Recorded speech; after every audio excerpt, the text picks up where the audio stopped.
श्रीकांत त्यागी की गिरफ्तारी हो चुकी है। पुलिस की कार्रवाई लगातार चल रही है। आने वाले समय में उसकी अवैध प्रॉपर्टी या फिर जो भी उसने इंक्रोचमेंट अवैध रूप से अलग अलग प्रॉपर्टीज़ पर किया होगा उस पर भी कार्रवाई की जाएगी। उसके आपराधिक रिकॉर्ड को भी खंगाला जा रहा है क्योंकि साल 2007 से लेकर 2022 तक वो लगातार अपराध करता रहा, उसके बावजूद उस पर कार्रवाई नहीं हुई। ऐसे में पुलिस अब उस पर शिकंजा कसने की तैयारी में है। इस वक्त ओमेक्स नामक जो सोसाइटी है जहाँ पर वो रहता था वहाँ पर हम मौजूद हैं। हमारे साथ महिलाएं हैं जो यहाँ की सोसाइटी मेंबर हैं। हम उनसे बात करेंगे और जानने की कोशिश करेंगे कितनी खुशी की बात है कि आखिरकार पुलिस ने 4 दिनों के बाद ही सही उसे गिरफ्तार कर लिया। अब वो सलाखों के पीछे है अपने और 3 सहयोगियों के साथ। मैम, खुशी की बात है कि आखिरकार पुलिस ने उसे गिरफ्तार कर लिया। एक साफ संदेश है कि महिलाओं के प्रति समाज में अगर आपने ऐसा कुछ गलत किया तो पुलिस आपको बख्शने वाली नहीं। हम लोग बहुत खुश हैं और हमें बहुत खुशी हुई। ओमेक्स वाले भी बहुत खुश हैं क्योंकि उन्होंने काफ़ी टाइम से इतना परेशान कर रखा था कि हम कह भी नहीं सकते थे। अगर कहें तो किससे कहें, क्योंकि कोई कार्रवाई करने वाला था ही नहीं। अब जब बात सोशल मीडिया पर आ गई है और कार्रवाई की जा रही है तो हमें बहुत खुशी है और हम तो ये चाहते हैं कि इस पर कार्रवाई हो और अच्छे से कार्रवाई हो। मैम, पुलिस ने प्रेस कॉन्फ्रेंस की, उसमें ये बताया कि वो अपने चाचा की जो सर्विस रिवॉल्वर थी, जो लाइसेंस थी, उसे लेकर लोगों को सोसाइटी में धमकाता था, लोगों को बाहर भी धमकाता था, अपना रौब जमाता था अपने लोगों के साथ। तो क्या इस तरह की प्रवृत्ति यहाँ पर भी वो पहले से दर्शाने की कोशिश करता था? जब भी यहाँ पर आता था कहा यह भी जाता है बच्चों को खेलने नहीं देता और लोगों को पेड़ नहीं लगाने देता, क्या कुछ करता था हरकतें वो? ऐसा पेड़ लगाने नहीं देता था, बच्चों को नहीं खेलने देता था, ऐसा तो कुछ नहीं था। लेकिन हाँ, ये जो गन वाली जो आप बात बता रहे हैं, ये हमारी सोसाइटी में एक बार ऐसी घटना हुई है जो हम लोगों ने सुनी है कि यहाँ पर कोई अलेक्जेंडर में रहते थे, अब वो शायद यहाँ से चले गए हैं। तो उनके ऊपर उनकी वाइफ शायद एक गन लेकर के गई थी और कुछ बच्चों के पीछे मसला था, तो उस पर उन्होंने शायद इस गन लेकर के जा करके और उनको डराया और धमकाया था।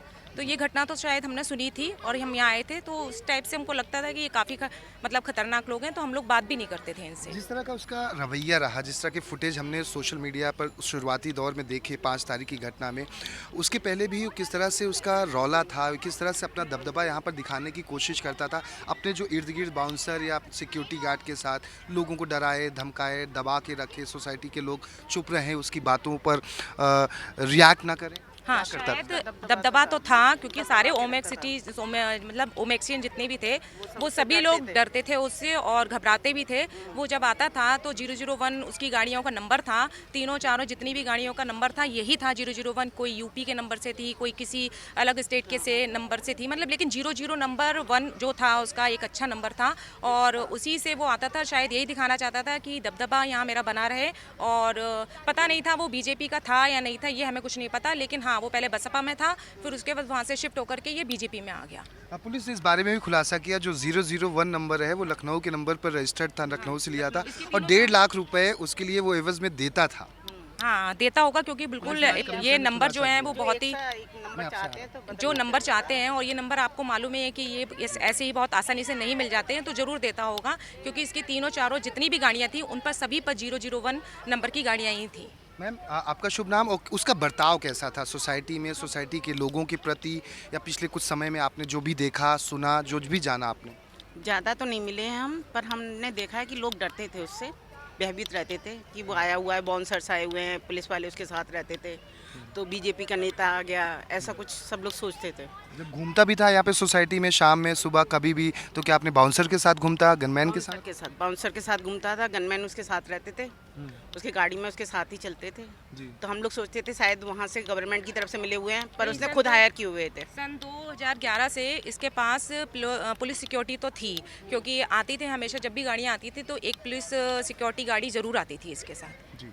ये तो हमने देखा है। पुलिस इस मामले की भी जांच करी। आज कमिश्नर आलोक सिंह ने साफ कहा है कि 2020 से जो इसको बॉडीगार्ड मिले हुए थे, उस पुलिस ने जो कहा है उससे पहले भी, लेकिन उसकी जांच की जाएगी कि आखिर गनर इसको कैसे मिला।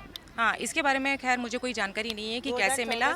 हाँ, पर क्योंकि हम लोग जब आते थे तो उसको ऐसे ही देखते थे। सवाल ये है कि जब आज नहीं तो कल वो जेल से छूट के आएगा, 10 दिन 20 दिन 4 महीने, जब उसकी सज़ा होगी, क्या उसके बाद आप लोग सुरक्षित महसूस करते हैं एज ए सोसाइटी मेंबर कि वो आएगा? क्या उसकी हरकतों में बर्ताव में कुछ चेंज आया? क्योंकि पुलिस को वो अब ये कह रहा है कि जो मैंने महिला के साथ किया वो मैंने गलत किया, उसको लेकर पछतावा है, ऐसा पुलिस का कहना है, उसने अपने बयान में बताया है। लेकिन आप लोगों को क्या लगता है अब तक का जो बिहेवियर उसका इस सोसाइटी के प्रति रहा, क्या आने के बाद डर रहेगा आप लोगों को? देखिए, अगर अगर उसको पछतावा है तो बहुत अच्छी बात है कि आगे से ये काम ना करे, तो हम लोग भी और अच्छा, अगर वो अच्छा काम करता है यहाँ सोसाइटी के लिए, नेता था और अच्छा काम करता है यहाँ पे, तो हम लोग उसको और मतलब प्रमोट करते हैं कि हाँ भाई हमारे यहाँ नेता है। अब वो अच्छा काम कर सकता था, यहाँ ओमेक्स हमारे जो सेवादार हैं, जैसे कि जो हाउस कीपिंग्स हैं, उनके लिए कुछ अच्छा करता तो हम लोगों को बहुत खुशी होती, लेकिन उसने ऐसा कुछ भी काम नहीं किया। और महिलाएं जो अगर वो पश्चाताप कर रहा है इस चीज़ का कि मैंने ऐसा किया है तो गलत किया है, तो इसके लिए भी हमें बहुत खुशी है। और जो महिलाएं जो मतलब जिस महिला ने इसके अगेंस्ट में ये काम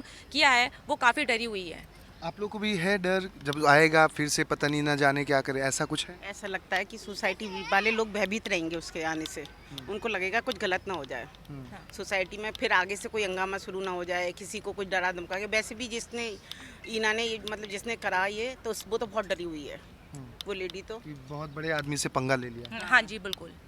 एक सवाल और, सुबह हम आए थे, आप जैसे ही बहुत सारी सोसाइटी की मेंबर्स थी यहाँ पर, उनका कहना था कि इस बार हम प्रोटेस्ट करेंगे कि जब वो आएगा, अगर आता है तो यहाँ पर, कि वो उसको हम सोसाइटी के अंदर ना दाखिल करें, क्योंकि वो आएगा तो कहीं ना कहीं खतरा हमारे लिए बना रहेगा। अगर प्रोटेस्ट करते हैं तो हम अपने ओमेक्स साथियों के साथ में हैं हमारे। हाँ जी, थैंक यू।